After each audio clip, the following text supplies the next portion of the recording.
नमस्कार, आप देख रहे हैं सुदर्शन न्यूज। मैं हूं आपके साथ शिखा राणा। चलिए बुलेटिन की शुरुआत करते हैं बड़ी खबरों के साथ। यूपी के मऊ जनपद में समाजवादी पार्टी के राष्ट्रीय महासचिव विधायक शिवपाल यादव ने घोसी लोकसभा क्षेत्र के मधुबन में ओम प्रकाश राजभर पर जमकर निशाना साधा। आपको बता दें कि मऊ शिवपाल सिंह यादव ने ओम प्रकाश राजभर को कहा कि दो विभाग की धमकी देने लगे हैं। इस तरह के मंत्री को हम लोगों ने बहुत देखा है। उत्तर प्रदेश के मऊ जनपद में समाजवादी पार्टी के राष्ट्रीय महासचिव विधायक शिवपाल यादव ने घोसी लोकसभा में मधुबन में ये कहा कि ओम प्रकाश राजभर पर जमकर उनके द्वारा निशाना साधा गया है। आगे क्या कुछ कहा है आप सुनिए।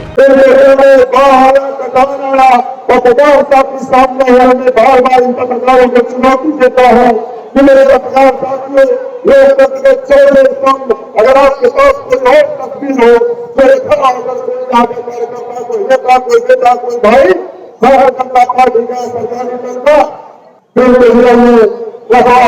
की मदद कर रहा है।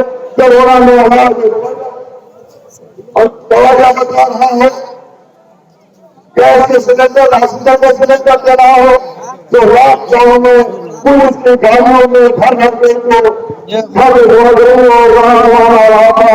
सरकार आपको दे भाई का भेजा हुआ था, इसीलिए आपके ऊपर आपके सामने भाई के आशीर्वाद मांगने आया हूँ। चलिए रुक करेंगे अगली खबर की ओर। तो देखिए यूपी के कानपुर से खबर सामने आ रही है, जहां मां गंगा को अपना स्वरूप वापस दिलाएगा गंगा प्रकल्प। बता दें कि कानपुर में मां गंगा को निर्मल पावन बनाने और प्राकृतिक पुरातन स्वरूप को वापसी दिलाने आदि विषय को लेकर गंगा समग्र कानपुर प्रांत द्वारा आगामी 9 जून से 18 जून तक श्री राम कथा वाचक प्रेम भूषण महाराज की कथा का आयोजन होने जा रहा है, जिसका मुख्य उद्देश्य हर आम जनमानस में भारतीय संस्कृति के साथ साथ मां गंगा को हमेशा स्वस्थ रखना है। इस दौरान मीडिया से बातचीत करते हुए कहा कि किसी भी कार्य को करने में 3 पीढ़ियों का समय लगता है।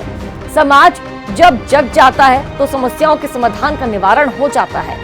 इंसान ने अपने सुखों को बढ़ा लिया है। यदि सभी प्रकृति की ओर चलने का भाव रखें तो कभी कोई दिक्कत नहीं होगी। इसलिए इस राम कथा के माध्यम से लोगों को जागृत करना हमारा मुख्य उद्देश्य है। श्री राम कथा को घर घर पहुंचाने वाले सरस गायक श्री प्रेम भूषण जी महाराज हमारे साथ हैं। आपका महाराज जी धन्यवाद। महाराज जी आज क्या विषय रहे जो प्रेस वार्ता कर रही है? गंगा समग्र के आह्वान पर हम कानपुर आए। आदरणीय दिपेश जी ने निवेदन किया था कि प्रेस वार्ता आयोजन के संबंध में रख ली जाए। गया, आप सबका भी दर्शन हुआ। गंगा समग्र का हेतु ये है, अविरल गंगा निर्मल गंगा, और गंगा के जितने तटीय क्षेत्र हैं सब पेड़ पौधे से लहलहाते रहें। गंगा जी का जल, गंगा माता स्वच्छ है, निर्मल है, प्रवाहमान होता रहे, उसके लिए अनेक सारी योजनाएं हैं जो गंगा समग्र आपको बताएगा।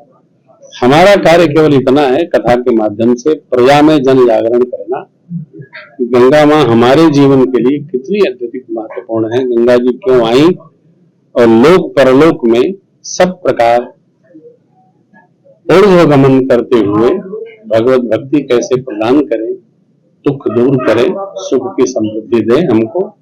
इस निमित्त हम राम कथा गाने 9 से 17 जून तक कानपुर के नगर में आप सुनते। महाराज जी कोई अपील सुदर्शन के माध्यम से संदेश?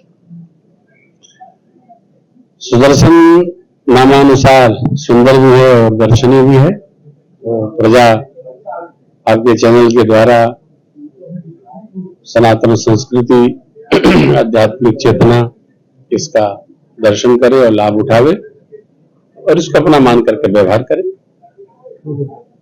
आज थे हमारे साथ श्री राम कथा वाचक प्रेम भूषण जी महाराज, जिन्होंने गंगा को स्वच्छ रखने की बात करी। आज से इसका कानपुर की धरती में बुगुल फूंक दिया। अब अपने जो भी अनुयायी हैं, जो इनके श्रोता हैं, उनके भी द्वारा एक चिंगारी अलग का रूप तय करेगी। देखना ये होगा कि आज जो आरएसएस के लोग हैं, जो प्रांत प्रचारक हैं, जिनके माध्यम से प्रेम भूषण जी महाराज ने ये कर्तव्य उठा लिया है, ये बीड़ा उठा लिया है, ये जमीनी स्तर पर कितना साबित होता है। कैमरा पर्सन सनी के साथ मैं राहुल मिश्रा, सुदर्शन न्यूज कानपुर। चलिए खबर में बढ़ेंगे आगे, बात करेंगे संभल की। आपको बता दें कि गंगा में 3 बच्चे डूब गए। दरअसल बच्चे जंगल में पशुओं को चराने गए थे, तो वही गर्मी से बचने के लिए गंगा में नहाते समय बच्चे डूब गए। सूचना पाकर पुलिस एवं गोताखोरों इनकी टीम द्वारा वह मौके पर पहुंचती है और बच्चों की छानबीन शुरू कर दी। तो वहीं 2 को स्थानीय लोगों ने निकाला और 1 की गंगा में छानबीन की गई। वही घटना गुन्नौर कोतवाली के गांव गंगावास इलाके की बताई जा रही है। चलिए बात करते हैं कानपुर की। तो यूपी के कानपुर में संदिग्ध परिस्थितियों में महिला को गोली लग गई है और ये जो पूरी वारदात एक घटना है निकलकर सामने आई है। आपको बता दें कि गुपचुप तरीके से इलाज कराने परिजन पहुंचे थे और मामला सीसामऊ थाना क्षेत्र के हीरागंज का बताया जा रहा है। आपको बता दें कानपुर के सीसामऊ में संदिग्ध परिस्थितियों में एक महिला को गोली लग गई, तो वही परिजन सरिया से महिला के घायल होने की जानकारी देकर हैलेट पहुंचे, जहां डॉक्टरों ने गन शॉट की पुष्टि करते हुए पुलिस को घटना की पूरी जानकारी दी और सूचना पर पहुंची पुलिस ने फॉरेंसिक टीम के साथ घटनास्थल का निरीक्षण किया। इस दौरान मौके से पुलिस को 315 बोर का एक तमंचा भी बरामद हुआ। गनशॉट की सूचना पर डीसीपी सेंट्रल आरएस गौतम भी मौके पर पहुंचे और जांच पड़ताल की। फिलहाल पुलिस इस पूरे मामले में हत्या समेत अन्य बिंदुओं पर जांच कर रही है। आपको बता दें मीडिया से बात करते हुए डीसीपी सेंट्रल ने बताया कि गोली लगने का कारण अभी स्पष्ट नहीं हुआ है। फॉरेंसिक टीम द्वारा मौके से कई साक्ष्य जुटाए जा रहे हैं। तो वहीं पुलिस ने पूछताछ के लिए मृतका के भाई को भी हिरासत में लिया है। डीसीपी का कहना है कि पोस्टमार्टम रिपोर्ट के आधार पर विधिक कार्रवाई करते हुए जल्द ही घटना का खुलासा किया जाएगा। ये मनीषा यादव वाइफ ऑफ संजय यादव बद्दी प्रसाद का हाथा पुलिस स्टेशन सीसामऊ में ये प्रातः 9 से 10:30 के बीच की घटना जो है इस पर जो है मृतका के भाई और हस्बैंड अपने घर से ले करके हैलेट अस्पताल गए और हैलेट अस्पताल में बताया कि इसको चोट लग गई है। चिकित्सकों ने उसको देखा और उसकी जो चोट के आधार पर बताया कि ये पुलिस केस बनता है और उन्होंने फिर पुलिस को इन्फॉर्म भी किया। पुलिस स्टेशन सीसामऊ को भी सूचना प्राप्त हुई। उस पर जो है पुलिस स्टेशन सीसामऊ की पूरी टीम फोरेंसिक के साथ घटनास्थल पर आए तो घटनास्थल की छानबीन किया, जिसमें जो है मौके से तथ्य संकलित किए गए और परिजनों का कहना था कि इसको जो है चोट लग गई है, लेकिन ये इनकी जो चोट है वो गन शॉट की है।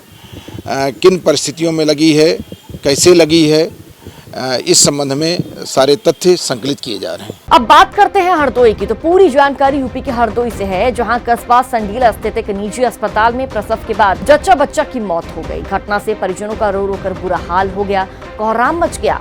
पुलिस मामले की जांच कर रही है और आपको बता दें कि हरदोई की कस्बा संडीला में बांगरमऊ रोड पर स्थित एनएस हॉस्पिटल में सनी निवासी ने अपनी पत्नी को प्रसव के लिए भर्ती कराया, जहां प्रसव के बाद हालात बिगड़ने पर जच्चा बच्चा दोनों की मौत हो गई, जिसके बाद परिजनों में मातम का माहौल छा गया और उनका रो रो कर बुरा हाल हो गया। तो वही शिकायत पर पहुंची संडीला पुलिस मामले की जांच पड़ताल कर रही है और आपको आगे की जानकारी भी दे दें कि हॉस्पिटल द्वारा जमकर वसूली जो कार्रवाई है उसकी भी पुलिस प्रशासन द्वारा परिजनों द्वारा पूरे मामले की रिपोर्ट दर्ज करवाई गई है कि हॉस्पिटल द्वारा जच्चा बच्चे को मारा गया है और अवैध वसूली ये लोग हमसे कर रहे हैं। ना मैं सुबह लेके आया 1 बजे लेकर, 1 बजे से 4 बजे बच्चा 5 बजे हो गया, ठीक है। उसके बाद बच्चा तो आ गए बाहर, तो मैं तिराहा पर पहुंचा लगभग।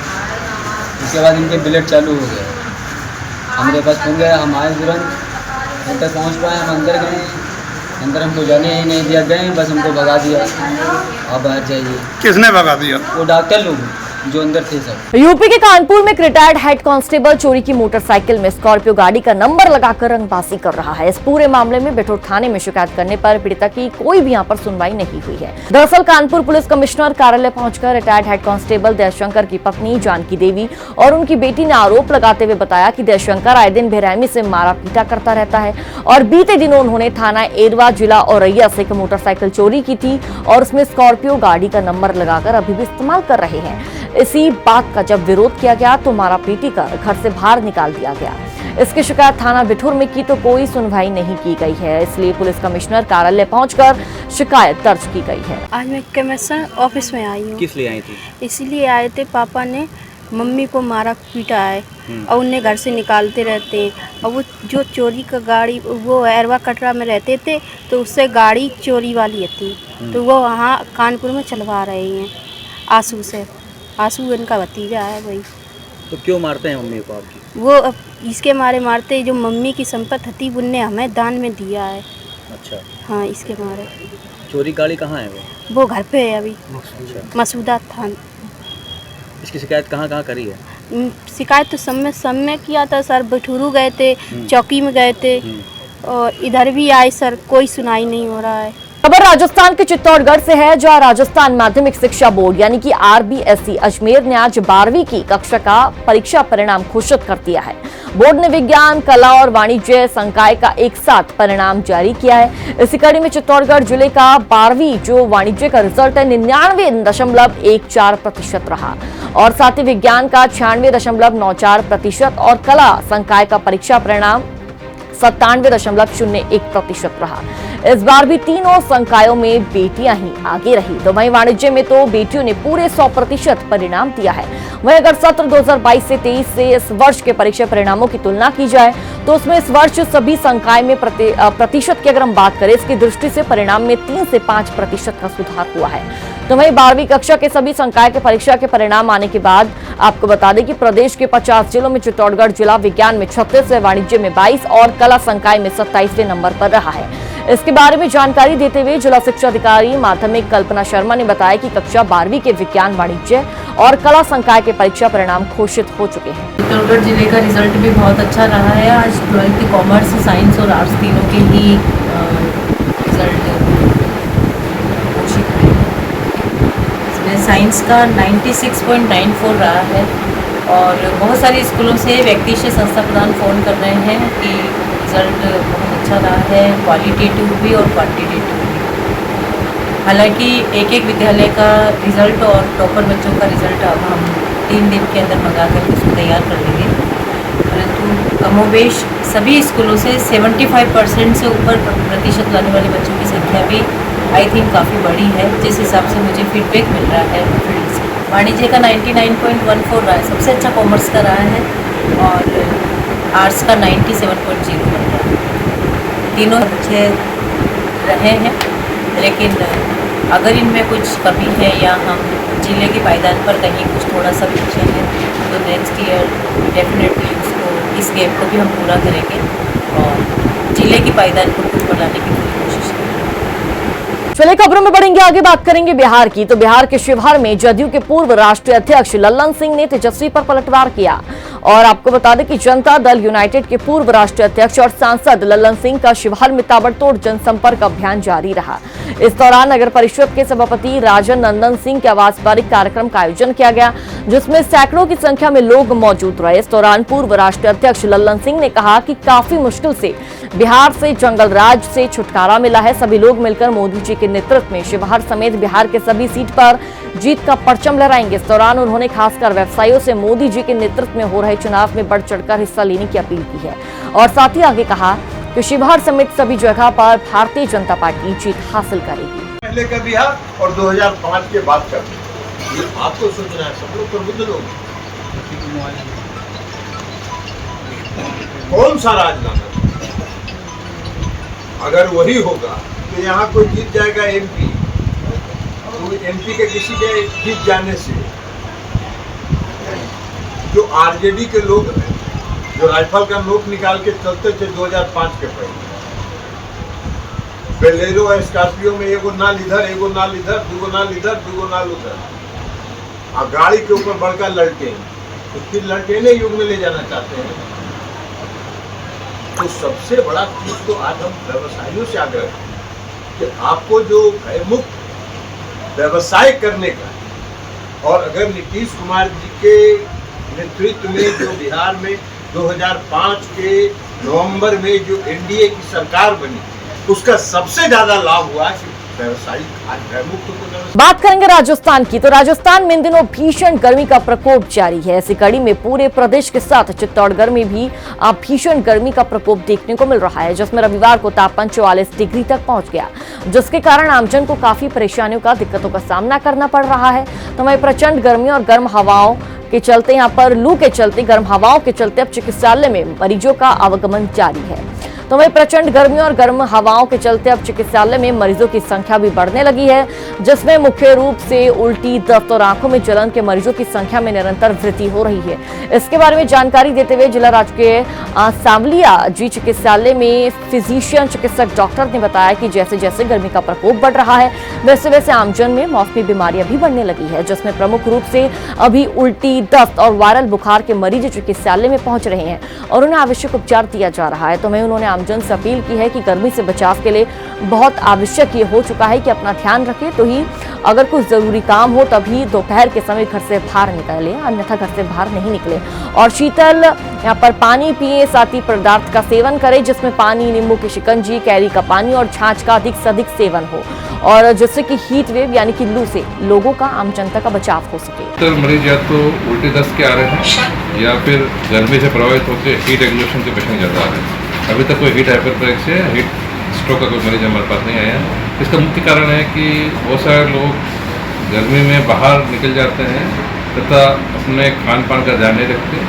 उनको मेरी तरफ से हिदायत है कि जब भी घर से बाहर निकले हमेशा पानी पी के निकलें, छाछ पी के निकलें और थोड़ा नींबू शिकंजी पी के निकलें और ज़्यादा देर तक धूप में नहीं रहे, जैसे जैसे अपना काम करके घर आ जाए, या कोशिश ये करें कि दिन में 11 बजे से शाम को 4:30 बजे तक घर से बाहर नहीं निकले। जहाँ तक उल्टी दस्त का सवाल है, गर्मी के समय में खाना जल्दी खराब होता है और खाने के साथ साथ पानी भी है वो भी खराब हो सकता है, इसलिए हमको स्वच्छ और शुद्ध खाना खाना चाहिए और तुरंत बना हुआ खाना खाना चाहिए।